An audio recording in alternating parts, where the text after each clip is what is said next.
Boa noite, boa noite, boa noite. Sejam bem-vindos em mais uma aula ao vivo aqui pelo Instagram. Opa!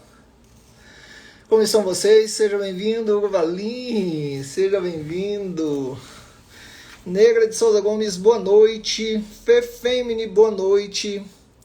Irineia, boa noite. Dilo Marlo, boa noite. Peraí, princesa. Puxa não. Madu Maropo, boa noite. Ruth Queiroz, muito boa noite. Ana Paula Cardoso Ribeiro, boa noite. Evidência Oficial, boa noite. Eva Vieira, boa noite. Adeilson Franca, boa noite. Seixas07, boa noite. Dilo, boa noite. Angelis Pontes, boa noite. Meninos, sejam muito bem-vindos em mais uma aula. Simone Aires, em mais uma aula ao vivo aqui pelo Instagram de Geografia e História do Tocantins. Thalita, boa noite. Tânia Barato, seja bem-vinda sempre. Boa noite. Ira Beckman, boa noite. Princesa, você tá cansada, não tá? Tô com sono? Você quer dar um alô pros alunos do papai? Antes de você ir, Mimi? Quer? Cecília vai dar um alôzinho pra vocês aí. Boa noite, Nayara. Aliás, Nayane, boa noite. Cecília, dá um alô pros alunos do papai. Alô. Vamos estudar, galera. Vamos estudar, galera. Pra passar no concurso, não é? Aham. Você tá estudando? Aham. É? Pra que você tá estudando? Tá. Eu tenho mais moedinha. Para ter mais moedinha, porque se estudar pode ganhar seu dinheirinho. Ó, a mamãe tá aqui. É o 0 olha a mamãe ali. Ó, a mamãe aqui dizendo boa noite pra você. Mamãe, eu tenho a mamãe. O que você quer? Tenho a mamãe. Quer falar com a mamãe? Uhum. Então entrar ao vivo com a mamãe. Vamos lá, chamei ela aí. Vamos ver se a mamãe vai aceitar. E aí, Paixão, aceita aí. Será que a mamãe vai aceitar entrar ao vivo aqui com a gente? E a mamãe não aceitou. E agora? Deixa eu ver você está. Você vai lá falar com ela para aceitar? Uhum. Gabriela Mello, boa noite. Tá bom, agora eu volto. Ok. Boa noite, Alessandra, boa noite. Gilberto Dias, seja bem-vindo, boa noite. Leidiane, boa noite. Maximiliano, boa noite. Irã Milhomem, e aí, Irã, boa noite. Cláudia Reis, boa noite. Ney Gondinho, boa noite. Renata Rotondara, boa noite. Élica Lopes, boa noite. Rapaz, a Cecília tá colocando pressão na mãe dela. Foi lá no quarto e falou: mamãe, aceita, mamãe, para conversar comigo. É brincadeira, não. Mas vamos lá, pessoal. Enquanto elas não se resolvem, se a mãe vai aceitar para conversar com a filha aqui. Vamos falar hoje um pouquinho sobre Tocantins, sobre geografia e história do Tocantins. Hoje eu estava comentando agora há pouco com os alunos. Passei numa sala de aula agora no início da noite para passar um pouco sobre o conteúdo de Tocantins. E quero relembrar com vocês um pouco desse conteúdo. O Maximiliano, boa noite. Que Deus cuide de você e te abençoe. Sua vida cada dia mais aí. Oh, muito obrigado, meu amigo. Amém. Eu recebo e que abençoe a vida de todos nós. A minha e de cada um de vocês. Mônica Bandeira, boa noite. Leidiane, boa noite. Débora, deixa eu ver. Débora Rufocena, boa noite. Heloísa, boa noite. Meninos, quando se fala agora... Oh, um abraço. Tudo bom? A Ana Paula está falando, manda um abraço para minha amiga Nara, que está aqui comigo hoje. Oi, Nara. Boa noite. E aí, meu amor, a mamãe vai entrar? Não vai entrar? Fala aqui com os alunos do papai. A mamãe vai entrar para falar contigo? Por que a mamãe não vai entrar? Porque não quer. Ela não quer entrar? Para falar com você por aqui? Mas é porque a mamãe está lá no quarto e ela fala contigo diretamente, sem ser pelo vídeo, não é? Aí ela pode te dar um beijo, porque por aqui ela não consegue te dar um beijo, não é? Tá tudo bem? Quero outro. Quer outra pessoa?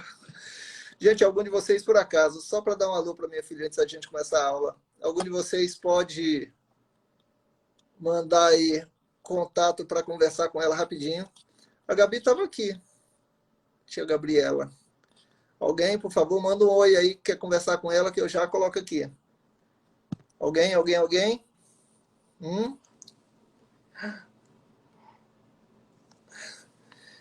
Alguém, alguém? Cecília, ninguém está querendo conversar com você.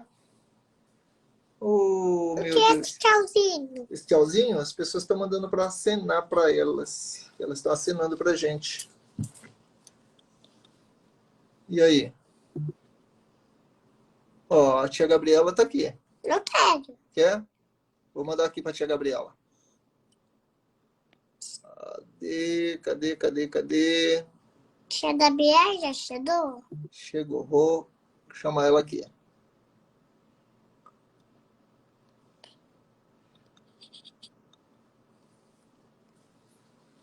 Olha, puta, tem esse coraçãozinho. É, a Mônica tá mandando aqui um monte de coraçãozinho para você. A Mônica? Aham. Quem é Mônica? Aluna do papai. Ó, tia Gabriela. Oi, Cecília. Oi? Tudo bem com você? Sim. Você está estudando com seu pai hoje? É? O que você gosta de estudar mais? Vamos estudar, Dalésia. Esse é seu bordão, é? É? É isso que você costuma repetir? Você lembra da tia Gabriela? Ela morava em frente à nossa casa, lá no condomínio. Lembra? Tia Gabriela, tia Gustavo, que tinha uns cachorrinhos. É. Tem uma foto com a tia Gabriela lá na nossa geladeira. Eu morava do lado da Dona Cláudia. Do lado da Dona Cláudia. Tá tentando Cheio de lembrar? plantinhas, Dona Cláudia. Vamos ver vocês, viu? Um beijo, Gabi. Beijo. Fique Estuda com Deus, muito. obrigado. Manda um beijo pra tia Gabriela. Linda. Vamos lá, deixa eu Papai, ativar aqui. Pronto. mas eu quero ver. Tá mudo aí? Como é que é? Tá mudo? Papai, Oi. eu também quero ver tentar soltar um somzinho. Não, meu amorzinho, agora o papai vai começar a aula, ok? Pensando que eu posso. Deixa eu ficar no colo do papai? Peraí, só cuidado com o fio aqui. Ok, tá ok? Vocês estão me escutando? Estão me escutando? Até que está aqui. Essa Ok. carinha. Meninos, as carinhas que eles ficam mandando. Por quê? Pra dar um oi pra gente. Entendeu? Pessoal, vamos então começar a nossa aula de hoje. Em relação ao conteúdo que nós vamos trabalhar hoje, trabalhar um pouquinho sobre o conteúdo de... Peraí. Dá para ouvir? Show de bola.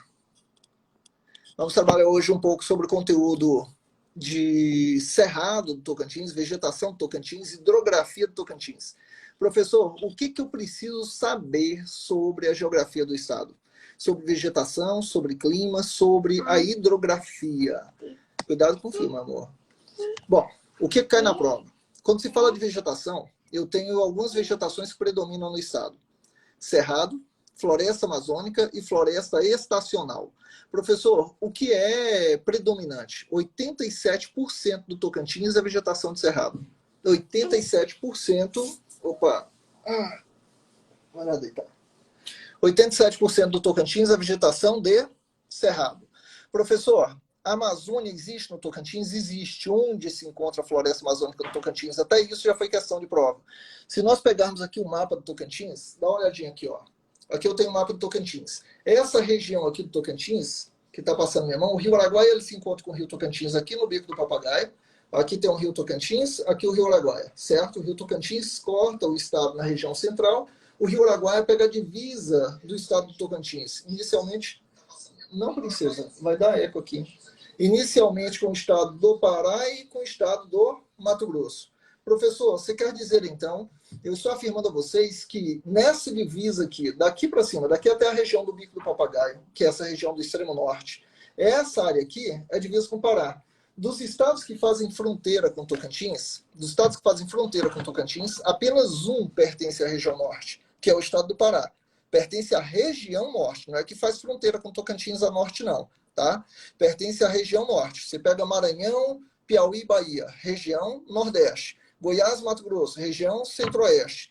Pará, região norte. Então, dos 6 estados que fazem fronteira, apenas um pertence à região norte, que é o estado do Pará. Professor, e a floresta amazônica se localiza onde no Brasil? Na região norte? Ela se concentra na região norte. Se ela se concentra na região norte, onde é que eu tenho floresta amazônica em solo tocantinense? Exatamente na divisa com o estado do Pará. Entenderam aí a relação? Então, nós temos cerca de 10% do Tocantins, que é floresta amazônica, e essa floresta amazônica se localiza na região do Vale do Rio Araguaia, divisa com o estado do Pará. Professor, tá, floresta amazônica 10%, Cerrado 87%. Você mencionou uma terceira vegetação, que é a floresta estacional. O que é isso, floresta estacional? Estacional, meninos, também chamada de caducifólia. Estacional porque em determinada estação do ano as folhas das árvores caem. É por isso que é chamada de floresta estacional. Em determinada estação do ano as folhas das árvores caem. Professor, tem espécies no cerrado que apresentam essa característica? Tem. Todo mundo conhece o ipê, correto isso? O ipê ele tem as características. Quando chega no período de seca, o que acontece? As folhas das árvores caem. Professor, por que as folhas das árvores do ipê caem e do pé de piqui não? Qual é a diferença que tem entre a floresta estacional, onde em determinada estação do ano as folhas caem, e no cerrado, onde as folhas não caem? Quando eu falo que as folhas não caem, não confunda, tá? Não quer dizer que o piqui não tem folha embaixo da copa da árvore, não é isso. É porque as folhas vão caindo e se renovando. O pé não fica com a copa simplesmente pelada de folhas. Ela fica sempre preenchida. O ipê não, ele já fica pelado. Professor, qual é a diferença? Bom, característica do cerrado, ele tem caule torto. É só você lembrar do pé de piqui que você vai relacionar isso mais facilmente. Caule torto, casca grossa, folha áspera. São 3 características básicas. Mas uma característica que cai na prova, que muita gente fica assim, será? É que o cerrado ele possui raízes profundas. Professor, raiz profunda? Sim, a vegetação do cerrado ela tem, a grande maioria, até 10 metros de altura. Mas ela tem de raiz 20, algumas espécies chegam até 30 metros de profundidade. Está entendendo aí? De raízes profundas. Por que as raízes da vegetação do cerrado são profundas, professor? Para captar a água do subsolo durante o longo período de seca. E como ela capta a água do subsolo, ela pode manter as folhas, porque é através das folhas que a vegetação transpira. Diferente do que ocorre com a floresta estacional. A floresta estacional ela não tem raízes tão profundas. E por não possuírem raízes tão profundas, e são árvores de um porte um pouco maior, necessitam de mais água, então ela, como não consegue captar água o suficiente para atender a sua necessidade, ela promove a queda das folhas. Ou a queda de parte das folhas, ou a queda de totalidade das folhas. Se é através da folha que a vegetação transpira, então ela transpira menos porque as folhas simplesmente caíram. A vegetação transpira menos, ela retém água durante o período de seca. E quando vai iniciar o período de chuva, novamente volta a brotar folhas nas copas dessas árvores. Entendeu a diferença entre a floresta estacional, que as folhas das árvores caem no período de seca, e a vegetação do cerrado? O cerrado é uma vegetação com caule torto, casca grossa, folha áspera, raízes profundas, e ela também é chamada assim, ó, vegetação herbácea, arbustiva e arbórea. Professor, o que é uma vegetação herbácea? Herbácea é gramínea. Professor, então grama é vegetação herbácea? Também. Quando se fala de gramínea, é aquilo que não é árvore. É tudo vegetação de gramínea. Professor, me dê um exemplo. Se você passa por um lote baldio, nesse lote baldio eu tenho mato. Esse mato que no período de chuva ele chega a atingir até 2 metros de altura. Esse mato que não é árvore, não é caule, certo? Esse mato que chega até 2 metros de altura é vegetação de gramínea, é vegetação herbácea. Então no cerrado eu tenho esse tipo de vegetação herbácea? Tenho. Na região de Jalapão é muito presente a vegetação herbácea. Eu tenho vegetação arbustiva? Tenho também. O que é vegetação arbustiva?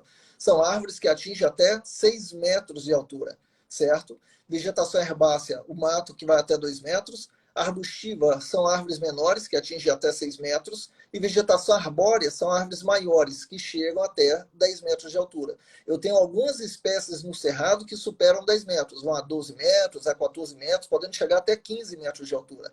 Mas, no geral, a grande maior parte da vegetação arbórea do cerrado vai até 10.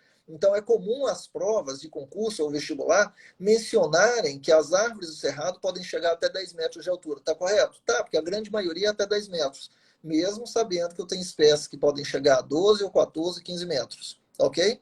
Pronto. Relembrando, então, cerrado é vegetação herbácea, arbustiva e arbórea, certo? Gramíneas, árvores menores e árvores maiores. É uma vegetação que apresenta caule torto, casca grossa, folha áspera e raízes profundas, que chegam de profundidade até 20, algumas espécies até 30 metros de profundidade. Professor, o que mais eu preciso saber sobre o cerrado? O solo do cerrado é um solo ácido e de baixa fertilidade. Professor, o que quer dizer um solo ácido? Meninos, o que mede o pH do solo, para dizer se ele é ácido ou se é básico, é o pH, certo? O que mede a acidez do solo, na realidade, é o pH, o nível de pH do solo. Se o pH ele vai de 0 a 14, se ele está abaixo de 7, é ácido. Se está acima de 7, é básico. O solo do cerrado, em geral, ele tem um pH abaixo de 7. O tipo de solo predominante no cerrado tocantinense é latossolo, chamado latossolo. Ele tem um pH abaixo de 7. 6, 5,5, 5, 6,5, é tudo abaixo de 7, é solo ácido. Professor, tá, se é um solo ácido, isso é prejudicial ao desenvolvimento da agricultura? É prejudicial. O que fazer então, professor, para corrigir a acidez do solo do cerrado? Qual é a solução para isso? Vocês provavelmente já viram aqui no estado sobre produção de calcário. Como assim, professor? Olha, eu tenho calcário produzido de norte a sul do Tocantins. No sudeste, eu tenho produção de calcário ali na região entre Natividade e Dianópolis, por exemplo. Eu tenho região de calcário lá na região de Formoso do Araguaia. Eu tenho região de calcário no Vale do Araguaia. Eu tenho região de calcário lá em Xambioá, produção de calcário. Eu tenho produção de calcário em diversas regiões do estado. Teve uma questão que perguntava qual era o mineral mais extraído do subsolo tocantinense. E muita gente achava que era ouro. Não. Hoje o que é extraído em maior quantidade do subsolo é calcário, que na realidade é uma rocha sedimentar. E por que o calcário é extraído em grande quantidade, professor? Porque se eu pego um solo ácido, o calcário é uma rocha que quebra com facilidade. Você tritura ela, transforma em pó.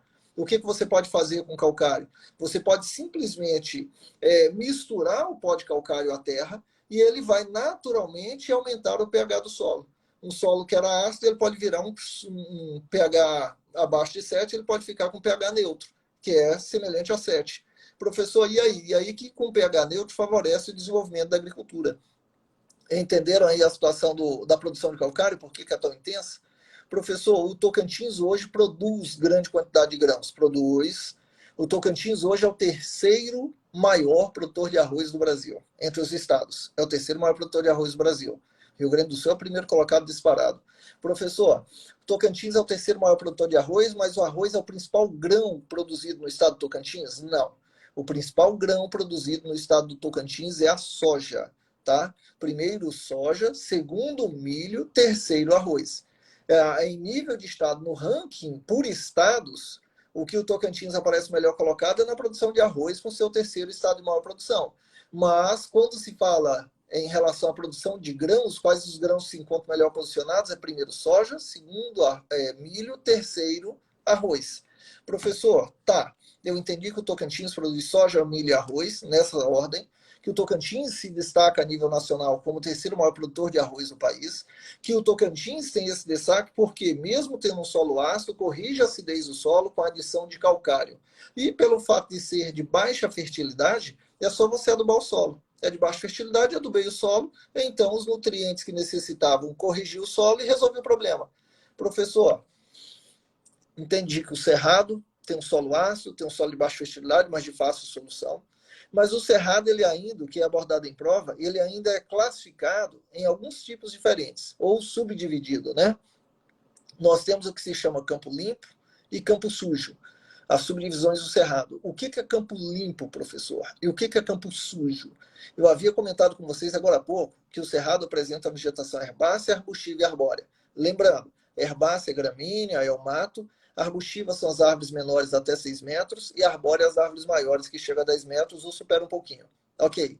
Agora, subdivisão do cerrado. O que é campo limpo? Campo limpo é quando a área está limpa, quando eu não tenho árvores, quando eu só tenho só vegetação herbácea, ou predominantemente vegetação herbácea, com uma ou outra árvorezinha ali espalhada pelo meio. Quando eu tenho esse predomínio significativo de herbácea, eu tenho uma área chamada campo limpo, porque não tem árvores ali, ou quase não tem árvores ali. Quando eu tenho a presença agora de vegetação herbácea e arbustiva, a vegetação de gramíneas e as árvores menores, uma intensidade semelhante, certo? Significativa, aí eu tenho o que nós chamamos de campo sujo.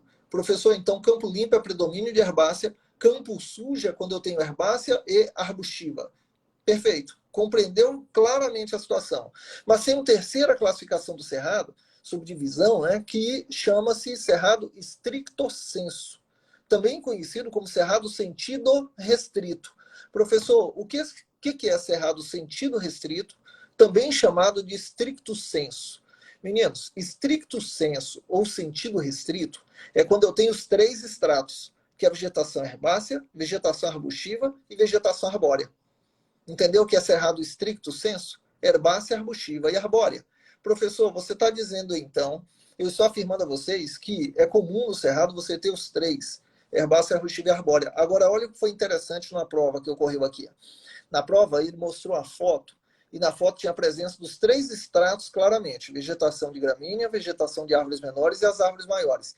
E ele perguntava a que tipo de vegetação existente em solo tocantinense se referia àquela foto, àquela imagem. A resposta era stricto sensu. Só que como é uma palavra que não é do nosso cotidiano, e para quem é estudioso sabe que stricto sensu, pelo menos a escrita muda de O para U no final, em relação ao que nós chamamos de mestrado. Mestrado é stricto sensu. Professor, então, quando o cidadão, o candidato, viu ali escrito stricto sensu, ele ficou, rapaz, não deve ser não, porque stricto sensu é cerrado. Aliás, é mestrado. Não, stricto sensu também uma subdivisão do cerrado, onde apresenta os 3 estratos: a gramínea, as árvores menores e as árvores maiores. Professor, tem uma outra subdivisão que já foi mencionada em prova, apesar de que não era resposta de nada, nas questões que foi abordada, que chamava cerrado rupestre. O que era cerrado rupestre? Só para eu entender, por mais que não seja predominante, e que colocou apenas como opção de alternativa, não necessariamente como resposta, cerrado rupestre, quando eu falo em rupestre, o que vem à nossa mente? Pinturas rupestres. Quando eu falo em pinturas rupestres, eu falo em pinturas dos homens das cavernas, das paredes, não é isso? Nas rochas. Professor, então quando se fala de cerrado rupestre, é o quê? São as espécies de cerrado que nascem entre as rochas. No meio de rochas e pedras, você tem algumas árvorezinhas ali que nasceram. E isso é cerrado rupestre. É predominante no estado? Não, claro que não. Mas tem a presença de cerrado rupestre? Tem. Agora, mais uma para finalizar. Mais uma classificação do cerrado que é mencionada em prova é o que nós chamamos de cerradão. Professor, o que é cerradão? O próprio nome já te leva a crer. Cerradão são árvores maiores. A palavra cerradão está no aumentativo? Então, cerradão são árvores de porte maior, árvores maiores. Professor, se o cerradão são árvores maiores, maiores quanto? Meninos, são árvores maiores em função de estarem localizadas em regiões mais úmidas, em regiões que chove mais. E onde é que chove mais, professor? Chove mais na região da transição com a floresta amazônica. Lembra que eu comentei com vocês, mostrando aqui o mapa? Aqui eu tenho Tocantins, não tem? Aqui eu tenho a divisão com o estado do Pará, nessa região aqui, divisão com o Pará. Aqui na divisa com o estado do Pará em solo tocantinense, eu tenho 10% do Tocantins, que é vegetação de floresta amazônica. Essa região aqui, onde tem floresta amazônica em solo tocantinense, é a região que mais chove no Tocantins. Se é a região que mais chove no Tocantins, o cerradão é a transição do cerrado com a floresta amazônica. Então, nessa região de transição do cerrado com a floresta amazônica, por chover mais, a vegetação se desenvolve mais. Eu tenho árvores de porte maior. Então, nessa região de transição com a floresta amazônica, eu tenho o que nós chamamos de cerradão. Entenderam aí? Professor, mas o cerradão está só na transição com a floresta amazônica? Não. O cerradão ele se encontra também presente em outro espaço. Qual? Na área de encostas de serras. Eu não sei se vocês já se deram conta, mas a serra, ela funciona, vou colocar aqui como se fosse um relevo acidentado, tá? Uma serra. Aí vem uma nuvenzinha carregada de umidade aqui e ela tenta superar a serra. Para ela superar esse relevo acidentado, ela está carregada de umidade e ela está pesada. Então, o que ela faz para conseguir superar o relevo acidentado? Ela tem que perder peso. Provoca a existência de chuva, chove, chove, chove, ela vai ficando mais leve, chove, chove, fica mais leve até que ela passa para o outro lado. Quando ela chega do outro lado, essa nuvem já chega seca. Mas do lado de cá, ela provocou muita chuva. Então, na encosta de serra, de um lado da serra, normalmente vai chover mais do que o outro. Nesse lado que chove mais, região mais úmida, o que acontece é a vegetação se desenvolve mais. É uma mata mais densa, mais fechada e de árvores maiores. Então, onde é que eu tenho, professor, a presença do cerradão? Na encostas de serras e na transição do cerrado com a floresta amazônica, que se localiza nessa região aqui. Ficou claro isso aí? Subdivisão do cerrado: campo limpo, predomínio de vegetação herbácea; campo sujo, herbácea e arbustiva; cerrado típico ou sentido restrito, ou cerrado stricto sensu, que é a mesma coisa, stricto sensu, sentido restrito. Cerrado típico é vegetação herbácea, arbustiva e arbórea. Cerrado rupestre, são aquelas árvorezinhas que nascem no meio de rochas. E cerradão, que são as árvores maiores, porte maior, mata mais densa e fechada, em regiões mais úmidas, que está na transição com a Amazônia ou na encosta de serras. Ficou claro isso aí? Fácil demais? Mas eu pergunto a vocês agora, qual é o clima do Tocantins? Se eu falo de vegetação, eu tenho que falar de clima. O clima do Tocantins é tropical semi-úmido. Professor, quando eu falo de clima tropical semi-úmido, clima tropical é clima quente com período chuvoso e seco alternado. O tropical semi-úmido é clima quente com metade do ano de chuva e metade de seca. Na realidade, quando eu falo metade, é porque dependendo da região, chega a 6 meses, chega a 5, chega a 7.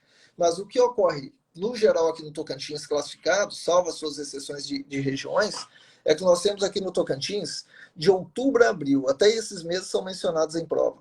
De outubro a abril é considerado período chuvoso, 7 meses de chuva. E de maio a setembro é considerado período de seca. Professor, então nós temos um período clima tropical, ou tropical semiúmido, ou apenas semiúmido, e na prova também pode chamar de tropical continental, certo? Onde eu tenho período chuvoso e seco alternado. Período chuvoso de outubro a abril, período seco de maio a setembro. Agora preste atenção no detalhe. Aqui é muito comum a gente associar o período de chuva ou seca a estações do ano. Qual a estação do ano, professor, que se concentra a chuva? Verão. Qual a estação do ano que se concentra a seca? Inverno. Mas, professor, você tem certeza? Não é nessa época de mês de julho que tem praia, que é verão? Não, não. Essa época do mês de julho que tem praia é a estação do ano do inverno. É inverno. Lá no sul do Brasil, essa época está inverno. Certo? Aqui no Tocantins também é inverno. Quer dizer, em toda a região abaixo da linha do Equador, no mundo inteiro é inverno. Quando é inverno para nós no hemisfério sul, é verão para eles no hemisfério norte. Quando for verão lá no hemisfério norte, para nós é inverno aqui. Quando for inverno lá, para nós vai ser verão aqui. Professor, mas é estranho, porque é a nossa época de praia. E quando a gente fala em praia, a gente associa a verão. Eu sei disso. Só que o verão, quando associa a praia, é praia de mar. É no litoral. Não é praia de rio. As praias de rio no interior do Brasil, elas ocorrem no período de seca. E o nosso período de seca é período de inverno. Só para você tentar fazer essa associação, raciocina comigo o seguinte. Estação do ano estação do ano não, mas o período de praia de rio, quando você vai acampar no rio, não faz frio de madrugada? É, porque é inverno. Tá entendendo? A massa fria, a massa polar que vem do sul do Brasil até chegar aqui no norte, certo? À medida que ela vai avançando para o norte, ela vai perdendo a sua característica original. À medida que ela vai avançando para o norte, ela vai perdendo a característica original. E ela vai, no sul, ela provoca muito frio e ela vai diminuindo essa queda de temperatura até chegar aqui. Tanto que durante o período claro do dia, você nem percebe queda de temperatura nenhuma, porque não faz. O sol é tão intenso que abafa a presença da massa polar.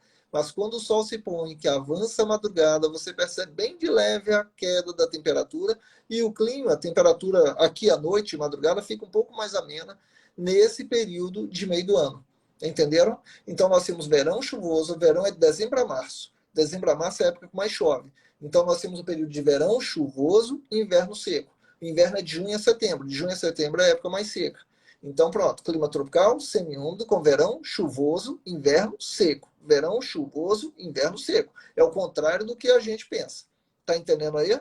Ok? Falei do clima, falei da vegetação do cerrado, falei da localização da floresta amazônica, que está no Vale do Araguaia, divisa com o Pará. certo? Que é a região que mais chove no estado. E falei da floresta estacional. Vamos falar agora um pouquinho sobre Bacia Tocantins-Araguaia. Professor, qual é? Tudo que eu vou apontar para vocês agora são assuntos que já foram abordados em provas anteriores, tá? Bacia Tocantins-Araguaia é a maior bacia hidrográfica totalmente brasileira. Tá correto isso? Tá. Professor, mas a bacia amazônica não é 100% nacional. Professor, e a bacia do Rio São Francisco? O Rio São Francisco, meninos, é o maior rio em extensão totalmente brasileiro, mas não tem a maior bacia. Qual a diferença, professor, entre o rio e a bacia? O rio é um só. A bacia é o rio principal e o conjunto de afluentes que desaguam no rio principal, os rios menores que vão alimentando o rio principal. Então, quando você tem o rio principal com um conjunto de rios menores, chama bacia. Quando você tem o rio sozinho, ele chama de rio. Então, o Rio São Francisco é o maior rio, mas ele corta o sertão nordestino. Ele corta uma região muito seca. E por isso os rios que alimentam São Francisco são rios pequenos. A área drenada ou banhada pelo Rio São Francisco e seus rios secundários, certo? Ela ocupa cerca de 7% do território nacional, 7 a 7,5% do território brasileiro. Agora, a bacia Tocantins-Araguaia, ela drena aproximadamente 10% do território nacional. Apesar do rio Tocantins e o Araguaia não serem o maior rio em extensão totalmente nacional, a soma deles com os rios menores faz da bacia Tocantins-Araguaia a maior bacia hidrográfica 100% brasileira. Tá claro isso aí? Para você fazer uma relação, tá? Eu tenho 4 importantes bacias hidrográficas no Brasil. Bacia Amazônica é a maior do planeta, mas não é 100% nacional. Bacia Platina do Prata. Essa bacia Platina envolve 3 importantes rios, Paraguai, Paraná e Uruguai, só que deságua lá perto de Buenos Aires, na Argentina, não é 100% nacional. A bacia Tocantins-Araguaia, que é a maior 100% brasileira, e a bacia do São Francisco, que não é a maior 100% nacional, é a segunda maior 100% nacional, São Francisco. Tudo bem aí? Tá, professor, entendi a questão da bacia. O que mais caiu em prova que eu preciso saber? A bacia Tocantins-Araguaia deságua ao redor da ilha de Marajó, já caiu em prova. Deságua próximo a Belém do Pará, já caiu em prova. Deságua próximo à foz da bacia amazônica, o local onde desemboca o rio Amazonas, a bacia amazônica, já caiu em prova. E tudo isso está correto. Ao redor da ilha de Marajó, no Golfão Amazônico, ou na foz próxima à foz do Amazonas, próximo a Belém do Pará, está correto. No Oceano Atlântico, está correto. Tudo isso já foi apontado em prova. Professor, o que mais? Meninos, pensa comigo assim, ó. Algo que já chegou a ser abordado, falando que o rio ele tem a montante e a jusante. Professor, o que é montante? O que é jusante de um rio? Montante é o trecho mais próximo à nascente. Jusante é o trecho mais próximo à foz.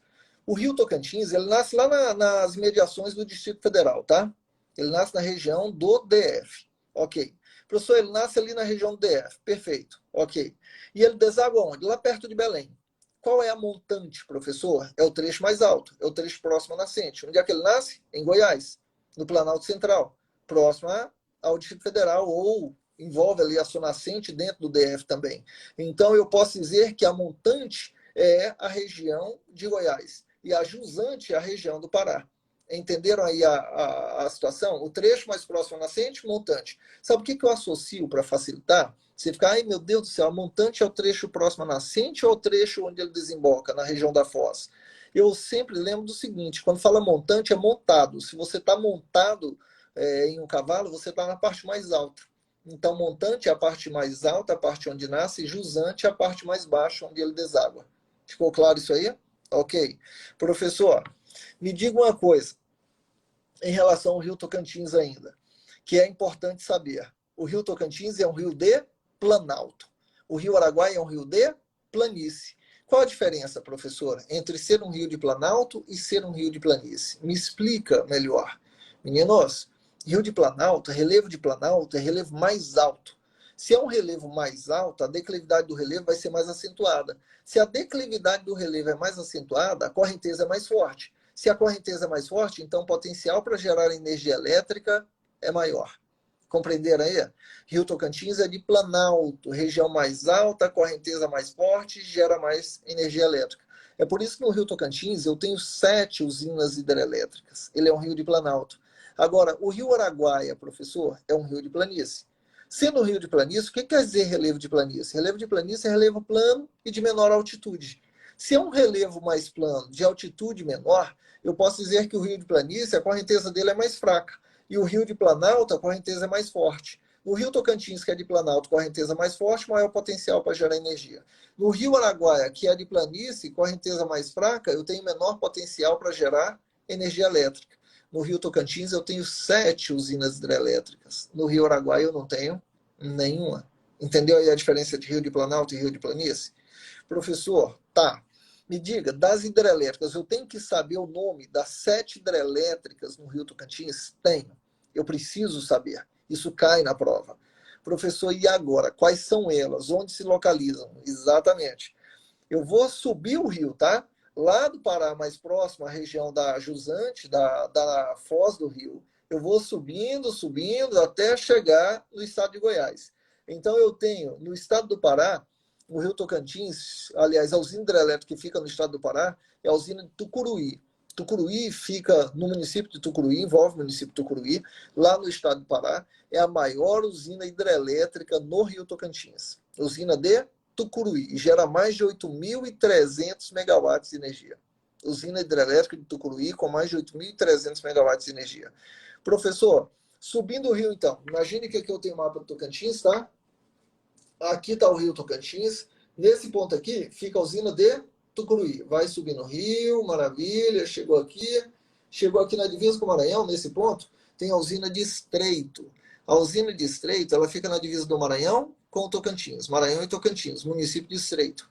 Professor, a usina de Estreito gera quantos megawatts? Ela tem um potencial para 1.087 megawatts. Olha a diferença da usina de Tucuruí, no rio Tocantins, aqui no estado do Pará, com mais de 8.300 para a usina de Estreito, com 1.087.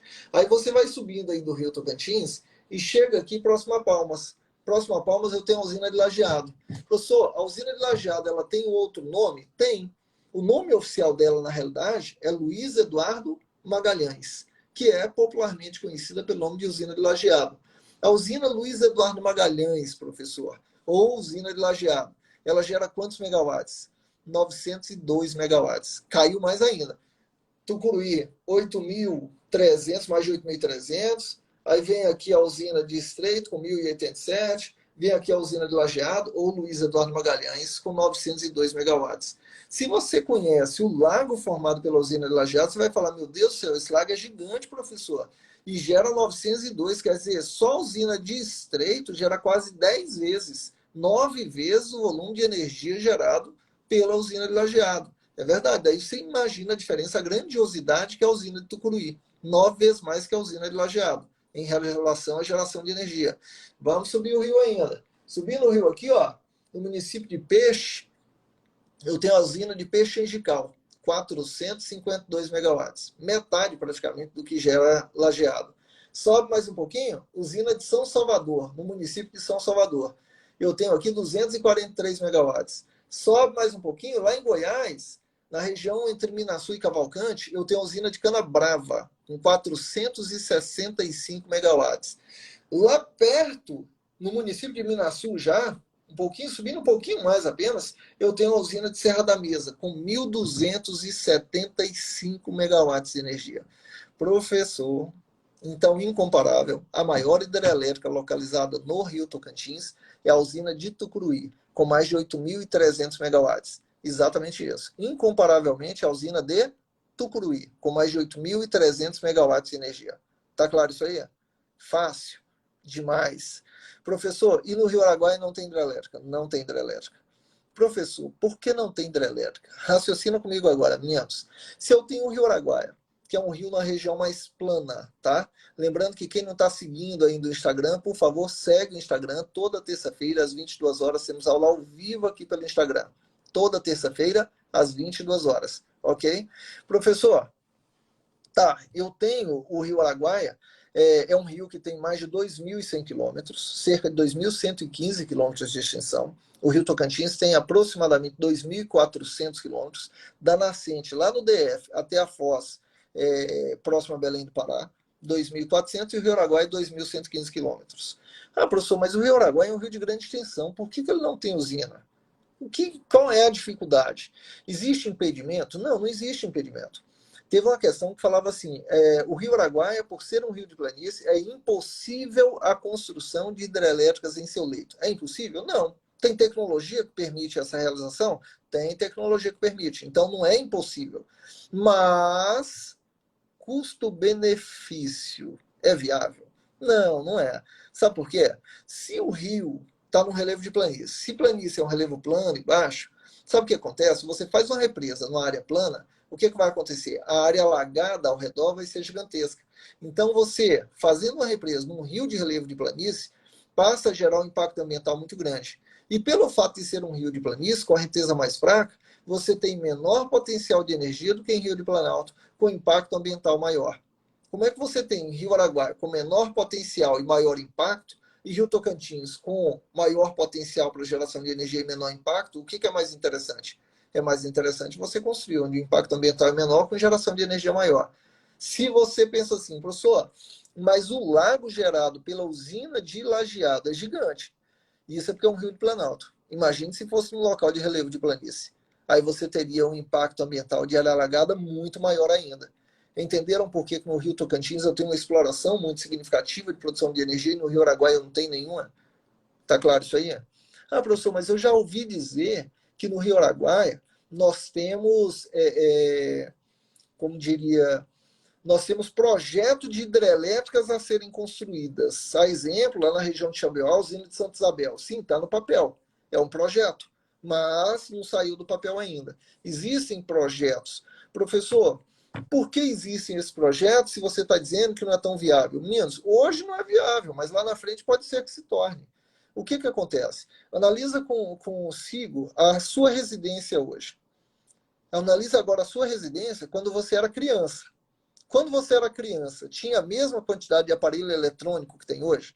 De geladeira, geladeira maior, quem sabe frigobar, micro-ondas, freezer, ar-condicionado, ventiladores. Quer dizer, hoje você passa a consumir um volume de energia muito maior do que consumia no passado. Sabe o que acontece? Se o consumismo é maior, se a população aumentou, se nós temos hoje um volume de aparelhos que consomem energia elétrica de forma mais significativa, então o país também tem que produzir mais energia. E a principal fonte de energia no país é usina hidrelétrica, a partir de usina hidrelétrica. Por isso que está ampliando de forma significativa a construção de hidrelétricas no país nos últimos 20 anos. Certo? Aqui no Tocantins não foi diferente. Aumentou muito a construção de hidrelétricas nos últimos 20 anos, certo? No Rio Tocantins. Professor, tá, eu já sei quais são as hidrelétricas no Rio Tocantins. O que sobre isso ainda é abordado que eu preciso me atentar?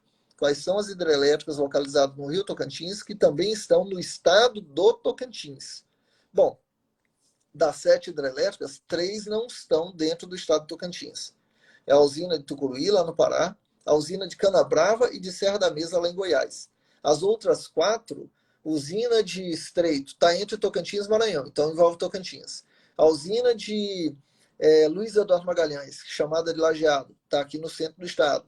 A usina de Peixe Angical, no município de Peixe, na região sul, ok. A usina de São Salvador, no município de São Salvador, também na região sul, ok. Então eu tenho 4 hidrelétricas dentro do estado e tenho 3 fora. Tucuruí, no Pará, Serra da Mesa e Canabrava, no estado de Goiás. Alguma dúvida? Tá tranquilo?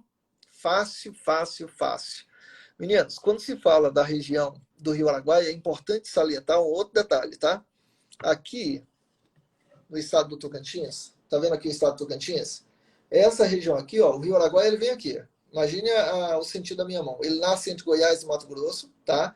Ele fica na divisa natural entre os dois estados. Quando ele chega nesse ponto aqui, ele se divide em 2 braços, fazendo aqui se formar a maior ilha fluvial do planeta. Professor, você quer dizer o quê? Eu estou afirmando a vocês que aqui se forma, claro que não está bonitinho, mas teoricamente aqui se forma a Ilha do Bananal. Professor, a Ilha do Bananal é a maior ilha fluvial do planeta? É. Quando o Rio Araguaia se divide em 2 braços nesse ponto aqui, ó, fazendo formar a ilha, o nome que fica à esquerda ainda é Rio Araguaia, e o nome que fica à direita passa a receber o nome de Rio Javaés. Então, a direita da Ilha do Bananal é Rio Javaés, à esquerda da Ilha do Bananal eu tenho o Rio Araguaia. Professor, qual é a divisa do Tocantins na parte oeste? É o Rio Araguaia. Então, nessa área da Ilha do Bananal, a esquerda da Ilha do Bananal é o estado do Mato Grosso. E a direita do Rio Araguaia é tudo território tocantinense. Já teve prova que perguntava assim, ó, sobre a Ilha do Bananal, se ela era 100% território tocantinense. E a resposta é sim, 100% território tocantinense. Aí eu pergunto a vocês, quais são os municípios? Até isso já caiu em prova. A Ilha do Bananal é dividida em 3 municípios tocantinenses. Quais são, professor, os 3 municípios do Tocantins que ocorre a subdivisão da Ilha do Bananal? E aí? Pensou um pouquinho? Na parte norte? Pium! Depois, Lagoa da Confusão, depois Formoso do Araguaia. Esses 3 municípios já foram abordados em prova. A Ilha do Bananal está dividida entre 3 municípios tocantinenses. Pium, Lagoa da Confusão e Formoso do Araguaia. Professor, Formoso do Araguaia, eu já vi em algum lugar falando que Formoso do Araguaia é o município de maior extensão territorial do Tocantins. Tá certo isso? Tá. 4,98% do estado, quase 5% do Tocantins, é o município de Formoso do Araguaia. Por quê? Porque Formoso do Araguaia pega boa parte da área da Ilha do Bananal. Então, Formoso do Araguaia, assim, se tornou o município de maior extensão territorial do estado do Tocantins. Professor, tá, curiosidade sobre a ilha. Na Ilha do Bananal, eu tenho também parques? Tenho. Eu tenho na parte norte da ilha o Parque Nacional do Araguaia e na parte centro-sul o Parque Indígena do Araguaia. Professor, ao norte é um parque nacional, sim, e ao sul é reserva indígena. Exato, quando fala parque indígena é reserva indígena. Professor, uma dúvida que eu tenho, quais são as tribos que se localizam, professor, na Ilha do Bananal? Na Ilha do Bananal, eu tenho as tribos Carajá, Javaé e Avacanoeiro. Mas presta atenção no detalhe, tá? A reserva indígena que envolve a Ilha do Bananal pertence apenas a 2 tribos, que é a tribo Carajá e Javaé. Os índios Avacanoeiro foram para lá há mais de 70 anos. Se instalaram ali, são poucos representantes, 16 representantes Avacanoeiro, que na realidade já aumentou um pouquinho, mas oficialmente os dados apontavam 16 inicialmente, certo? Mas esses indígenas Avacanoeiro, que se aproximam aí de 20, esses indígenas Avacanoeiro, eles, como diria, eles não são pertencentes à reserva, eles não são donos da reserva. Já existe uma determinação judicial para que seja criada uma reserva Avacanoeiro à direita do Rio Javaés, ou seja, a margem direita do Rio Javaés, fora da Ilha do Bananal. Tem uma área de 28.500 aproximadamente, 28.500 hectares. Cada hectare é o tamanho de um campo de futebol. Então, 28.500 campos de futebol à direita do Rio Javaés, fora da Ilha do Bananal, para a demarcação da reserva Avacanoeiro. Já foi concluída? Não. Mas tem essa determinação judicial já. Professor, então, dentro da ilha, eu tenho, apesar de ter índios Carajá, Javaé e Avacanoeiro, quem é detentor da reserva é apenas os Carajá e o Javaé. Exato. Professor, uma curiosidade sobre os índios Carajá que já foi abordada em prova. É isso aqui, ó. Essa aqui é a curiosidade. Professor, qual o nome disso aqui? Já foi cobrado em prova também. O nome dessa boneca. Sabe qual é o nome da boneca? Ritchoko. Professor, R-I-T-X-O-K-O. R-I-T-X-O-K-O. Ritchoko. Professor, que boneca é essa? Meninos, essa boneca aqui, ela é confeccionada pelos indígenas Carajá na Ilha do Bananal. Foi classificada em 2012 como patrimônio cultural imaterial. Patrimônio cultural imaterial do Brasil, desde 2012. Tribo indígena Carajá, boneca Ritchoko, patrimônio cultural imaterial do Brasil. Professor, como assim patrimônio cultural imaterial? O que quer dizer um patrimônio cultural imaterial? Qual a diferença entre imaterial e material? Em Porto Nacional tem uma igreja, Nossa Senhora das Mercês. A Catedral Nossa Senhora das Mercês, em Porto Nacional, é classificada no Brasil como patrimônio cultural material. Por que material? Porque só existe ela. Se ela for destruída, não tem nenhuma outra no país igual. Então é patrimônio cultural material do Brasil. Essa boneca Ritchoko tem centenas, milhares dela aqui no estado e fora do estado. Se essa boneca se quebrar, eu consigo comprar outra. Existem outros exemplares. Se é 100% igual, é outra história. Mas o que é o patrimônio cultural, representado, simbolizado pela boneca, é a cultura indígena. A cultura indígena de confecção da boneca. É isso que é o patrimônio cultural, simbolizado na boneca Ritiocô. Entendeu por que ela é imaterial? Porque tem muitas. Agora, entendeu por que a Catedral de Porto Nacional é material? Porque ela é única. Tá claro isso aí? Ok? Tá, professor. Revisando então. Bacia Tocantins-Araguaia, a maior bacia hidrográfica totalmente brasileira. Meninos, quem não está seguindo, por favor, segue aí no Instagram. Quem não está seguindo, faz o favor, segue no Instagram, toda terça-feira, às 22 horas, aula ao vivo pelo Instagram. Ok? Professor, eu poderia dizer ainda... O cabo está grudado aqui, um momentinho, tá?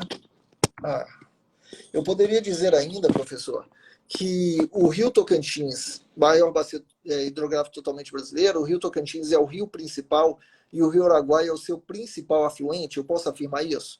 Posso, tranquilamente. Em relação, professor, a essa questão, podemos dizer que... Opa, colocar só o telefone de contato aqui para quem quiser receber o material gratuito de apostila de Geografia e História do Tocantins para estudar para concurso. Vou fixar aí.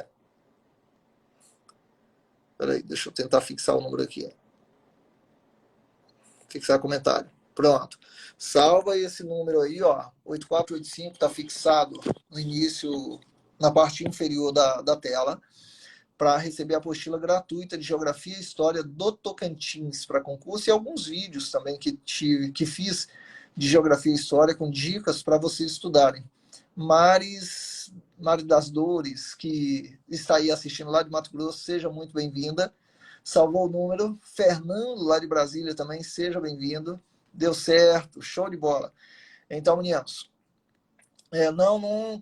onde compra essa boneca? A Isa Moleto está perguntando. Isa, essa aqui eu comprei na competição indígena que ocorreu aqui no Festival dos Jogos Indígenas, que ocorreu aqui em Palmas alguns anos atrás. Mas ela tinha exemplar à venda lá na Avenida JK, saída para Paraíso, numa loja que vende artesanato. Não lembro agora o nome dessa loja. Fica quase em frente à pizzaria Dom Virgílio. Ô, Júnior Patrício, seja bem-vindo, tá? Mas lá tinha essas bonecas, tamanhos menores, mas lá eles devem adquirir de todos os tamanhos. Para vocês, qualquer coisa você faz encomenda por lá, tá? Quem não está seguindo ainda, por favor, segue no Instagram e salva o número 984857576. Tudo bem aí? Meninos, em relação à bacia Tocantins-Araguaia, é a maior bacia hidrográfica totalmente brasileira. Rio Tocantins é um rio de planalto, Rio Araguaia é um rio de planície. Rio Tocantins tem 7 hidrelétricas e Rio Araguaia não possui nenhuma. É impossível construir hidrelétrica no Rio Araguaia? De forma alguma. Certo? Você pode construir? Pode. Só que custo-benefício é mais viável em rios de planalto do que em rios de planície. Compreenderam aí o raciocínio? Maior bacia hidrográfica do planeta. Lembrando que tanto o Rio Tocantins como o Rio Araguaia, eles correm de sul para o norte. Como assim, professor? Tem gente que tem a impressão que quando se fala de norte, fala assim, está correndo para o alto. Não, não existe isso não. Se fosse norte correr para o alto, nós seríamos o povoado dos Estados Unidos caindo em cima da gente, certo? Não tem essa de correr para o alto, certo? Agora, se o mapa a gente costuma colocar fixado na parede, a gente tem essa impressão como se estivesse subindo. Mas a análise adequada que você tem que fazer é você colocar o mapa sobre uma mesa e nessa mesa que você coloca o mapa, aí você analisa ali qual o sentido que é norte, sul, leste, oeste. Professor, tá. Então, o Rio Tocantins ele nasce no Planalto Central e corre para o norte. O Rio Araguaia nasce no Planalto Central e também corre para o norte. Perfeitamente. Aí a afirmativa é correta. E essa afirmativa também já foi abordada em prova. Tudo bem aí? Fácil demais? Caldinho de piaba, melzinho na chupeta. Meninos, nossa aula está finalizando. É das 22 às 23, está dando 23 horas. Dá um recadinho para vocês. Muitos alunos me perguntam, professor, quais são os concursos que vão ter aqui no estado ainda? Bom, o governo do estado anunciou concurso da Polícia Civil, anunciou concurso da saúde, anunciou concurso da educação. Tribunal de Justiça ocorreu agora a prova do concurso do Tribunal de Justiça. Tribunal de Contas do Estado também já está com a aquisição da comissão para a realização do concurso do Tribunal de Contas do TCE Tocantins, que é um excelente concurso.